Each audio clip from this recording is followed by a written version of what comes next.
श्रीमद् भागवत गीता के 9वें अध्याय। उसके उपरांत श्री कृष्ण भगवान बोले, हे अर्जुन, तुझे दोष दृष्टि रहित भक्त के लिए इस परम गोपनीय ज्ञान को रहस्य के सहित कहूँगा कि जिसको जानकर तू दुख रूप संसार से मुक्त हो जाएगा। यह ज्ञान सब विद्याओं का राजा तथा सब गोपनीयों का भी राजा एवं अब अति पवित्र उत्तम प्रत्यक्ष बल वाला और धर्म युक्त साधन करने को और बड़ा सुगम और अविनाशी है। हे परम तत्व, इस तत्व ज्ञान रूप धर्म में श्रद्धा रहित पुरुष मेरे को न प्राप्त होकर मृत्यु रूप संसार चक्र में भ्रमण करते हैं। हे अर्जुन, मुझ सच्चिदानंद गण परमात्मा से यही एक जगत जल से बर्फ के सदस्य परिपूर्ण है और सब भूत मेरे में अंतर्गत संकल्प के आधार स्थित हैं। इसलिए वास्तव में मैं उनमें स्थित नहीं हूँ और वे सब भूत मेरे में स्थित नहीं हैं, किंतु मेरी योग माया और प्रभाव को देख कि भूतों का धारण पोषण करने वाला और भूतों को उत्पन्न करने वाला भी मेरा आत्मा वास्तव में वह भूतों में स्थित नहीं है। क्योंकि जैसे आकाश से उत्पन्न हुआ सर्वत्र विचरने वाला महान वायु सदा ही आकाश में सदा स्थित है, वैसे ही मेरे संकल्प द्वारा उत्पत्ति वाले होने से संपूर्ण भूत मेरे में स्थित नहीं है। ऐसे जान एक अर्जुन, कल्प के अंत में जब भूत मेरी प्रकृति को प्राप्त होते हैं तथा अर्थात प्रकृति में लय होते हैं और कल्प के आदि में उनको मैं फिर रचता हूँ। क्यों कैसे कि अपनी त्रिगुणमयी माया को अंगीकार करके स्वभाव के वश से परतंत्र हुए इस संपूर्ण भूत समुदाय को बारंबार उनके कर्मों के अनुसार रचता हूँ और वे अर्जुन उन कर्मों में आसक्ति रहित और उदासीन के सदस्य स्थित हुए मुझे परमेश्वर को परमात्मा को वे कर्म नहीं भानते हैं। हे अर्जुन, मुझ अधिष्ठता इसके सकाश से ये मेरी माया चराचर सहित सर्व जगत को रचती है और इस ऊपर कहे हुए हेतु से ही ये संसार आवागमन रूप चक्र में घूमता है। ऐसा होने पर भी संपूर्ण भूतों के महान ईश्वर रूप मेरे परम भाव को न जानने वाले मूढ़ लोग मनुष्य का शरीर धारण करने वाले मुझ परमात्मा को तुच्छ समझते हैं, अर्थात अपनी योग माया से संसार के उद्धार के लिए मनुष्य रूप में विचरते हुए को साधारण मनुष्य मानते हैं, जो कि वह व्यर्था आशा, व्यर्था कर्म और व्यर्था ज्ञान वाले अज्ञानी जन राक्षसों के और असुरों के जैसे मोहित करने वाले तामसी स्वभाव को ही धारण किए हुए हैं। परंतु हे कुंती पुत्र, देवी प्रकृति के आश्रित हुए जो महात्मा जन हैं वह तो मेरे को सब भूतों का सनातन कारण और नाश रहित राक्षस रूप जानकर अनन्य मन से युक्त हुए निरंतर बसते हैं। वे रट नीचे वाले भक्तजन निरंतर मेरे नाम और गुणों का कीर्तन करते हुए मेरी प्राप्ति के लिए यत्न करते हुए और मेरे को बारंबार प्रणाम करते हुए सदा मेरे ध्यान में युक्त हुए निरंतर भक्ति से मुझे उपासते हैं। उनमें कोई भी तो मुझे विराट स्वरूप परमात्मा को ज्ञान यज्ञ के द्वारा पूजन करते हुए एकत्व भाव से अर्थात जो कुछ है सब वासुदेवी है इस भाव से उपासते हैं और दूसरे प्रतिकर्तृ भाव से अर्थात स्वामी सेवक भाव से और कोई बहुत प्रकार से भी उपासते हैं। क्योंकि कर्तु अर्थात कोशोत्तर कर्म में हूँ, यज्ञ अर्थात पंच महायज्ञ आदि सम्राट में हूँ, सर्वदा अर्थात पितरों के निमित्त दिया जाने वाला अन्न में हूँ, औषधि अर्थात सब वनस्पतियों में हूँ एवं मंत्र में हूँ, गत्र में हूँ, अग्नि में हूँ और हवन कुंड रूप क्रिया भी मैं ही हूँ। हे अर्जुन, मैं ही इस संपूर्ण जगत को धाता अर्थात अर्पण धारण पोषण करने वाला एवं कर्मों के फल को देने वाला तथा पिता माता और पितामह और जानने योग्य पवित्र ओंकार तथा ऋग्वेद, सामवेद और यजुर्वेद भी मैं ही हूँ। अर्जुन, प्राप्त होने योग्य तथा भरण पोषण करने वाला, सबका स्वामी और शुभाशुभ को देखने वाला,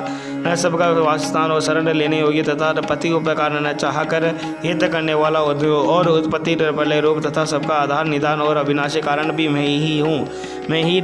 सूर्य रूप हुआ तपता हूँ और वर्षा को आकर्षण करता हुआ और बरसाता हूँ। और यह अर्जुन, मैं ही अमृत और मनुष्य एवं सत और असत भी सब कुछ मैं ही हूँ। परंतु जो कुंती तीनों वेदों में तीन बिना न किए हुए सकाम कर्मों करने वाला तथा और सोम रस को पीने वाले एवं पापों से पवित्र हुए पुरुष मेरे को यज्ञों के द्वारा पूछकर स्वर्ग की प्राप्ति को चाहते हैं। वेद पुरुष अपने पुण्यों के फल रूप इंद्र लोक को प्राप्त होकर स्वर्ग में दिव्य देवताओं के भोगों को भोगते हैं। हे वे उस विशाल स्वर्ग लोक बोकर पुण्यशीन होने से होने पर मृत्यु लोक में को प्राप्त होते हैं। इस प्रकार स्वर्ग के साधन रूप तीनों वेदों में कहे हुए सकाम कर्म के शरण हुए और जो भोगों की कामनाओं वाले पुरुष बारंबार जाने आने को प्राप्त होते हैं, अर्थात पुण्य के प्रभाव से स्वर्ग में जाते हैं और पुण्यशीन होने से मृत्यु लोक में आते हैं। जो अनन्य भाव से मेरे में स्थित हुए भक्तजन तुम मुझ परमेश्वर को निरंतर चिंतन करते हुए निष्काम भाव से बसते हैं, उन नित्य एक ही भाव से मेरे में स्थिति वाले पुरुषों का नित्य योग क्षेम में